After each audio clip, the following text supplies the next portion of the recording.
Hi అండి, welcome to my channel Laddus cookings. అందరికీ నమస్కారం అండి. ఈరోజు వీడియో వచ్చేసి గోంగూర పల్లి చట్నీ. ఈ చట్నీ రైస్ లేక్ కానీ చపాతీ లేక్ కానీ ఫుల్కా లేక్ కానీ చాలా అంటే చాలా బాగుంటుందండి.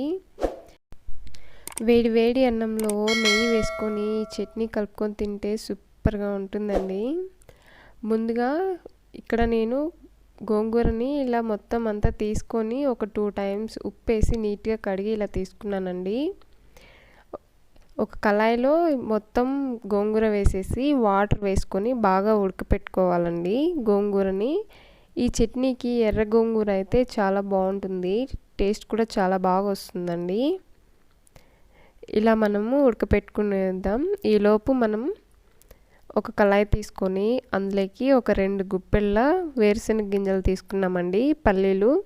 వీటిని పైన పొట్టు చిట్లేంత వరకు బాగా వేయించుకోవాలండి. పల్లీలు ఎంత బాగా వేగితే అంత టేస్ట్ వస్తుంది. ఈ పక్కన పెట్టేసుకున్న తర్వాత ఒక 6 నుంచి 7 వరకు ఇలా ఎండుమిర్చి తీసుకొని వాటిని కూడా దోరగా ఇలా ఫ్రై చేసుకున్నామండి. ఇలా ఫ్రై చేసుకున్న దాన్ని పక్కన పెట్టేసుకున్నాం. చూసారా, ఇది ఉడుకుతుంది. ఈలోపు మనము ఒక మిక్సీ బౌల్ తీసుకొని అందులో ఇప్పుడు ముందు వేయించి పెట్టుకున్న ఈ పల్లీలు అండ్ ఎండుమిర్చి మొత్తం వేసేసుకొని మిక్సీ పట్టుకోవాలండి. అలాగే ఒక స్పూన్ సాల్ట్ వేసేసుకొని ఇలా బరక్గా మిక్సీ పట్టుకోవాలండి, కచ్చాపచ్చగా. మరీ మెత్తగా మిక్సీ పట్టుకోకూడదు. ఈలోపు ఇది ఉడికిపోయింది కదా అండి, ఇప్పుడు వాటర్ మొత్తం తీసేసుకొని ఇందులో వేసేసుకోవాలి. ఇలా వేసుకున్న తర్వాత మళ్ళీ ఒకసారి మెత్తగా మిక్సీ పట్టేసేసుకోవాలండి. చూసారా, ఇక్కడ నేను చూపిస్తున్నాను కదా, పల్లీలు అక్కడక్కడ లైట్గా తగిలేట్టుగా మిక్సీ పట్టుకుంటే బాగుంటుంది. ఇప్పుడు ఒక ఉల్లిపాయని ఇలా సన్నగా కట్ చేసేసుకొని ఒక కళాయిలో ఒక 2 స్పూన్ల ఆయిల్ వేసేసుకున్నాం.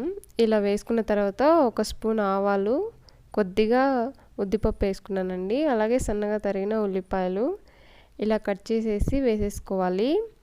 ఇలా వేసుకున్న తర్వాత ఇందులోకి నేను ఒక 3 ఎండుమిర్చి ఇలా చిన్నగా తుంచి వేసుకున్నానండి. అలాగే కరివేపాకు ఇలా వేసేసుకొని మొత్తం కలర్ చేంజ్ అయ్యేంత వరకు బాగా వేయించుకోవాలండి, ఉల్లిపాయ ఎండుమిర్చి వాటిని.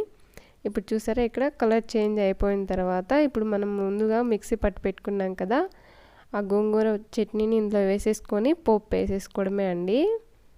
అంతే అండి, ఎంతో ఈజీ, చాలా అంటే చాలా బాగుంటుంది టేస్ట్ కూడా. ఈ చట్నీని వేడివేడి అన్నంలో కలుపుకొని తింటే చాలా అంటే చాలా బాగుంటుంది. చూసారు కదండి, నా ఈ వీడియో కనుక మీకు నచ్చినట్లయితే ప్లీజ్ లైక్ చేసి షేర్ చేసి సబ్స్క్రైబ్ చేసుకోవడం మాత్రం మర్చిపోకండి.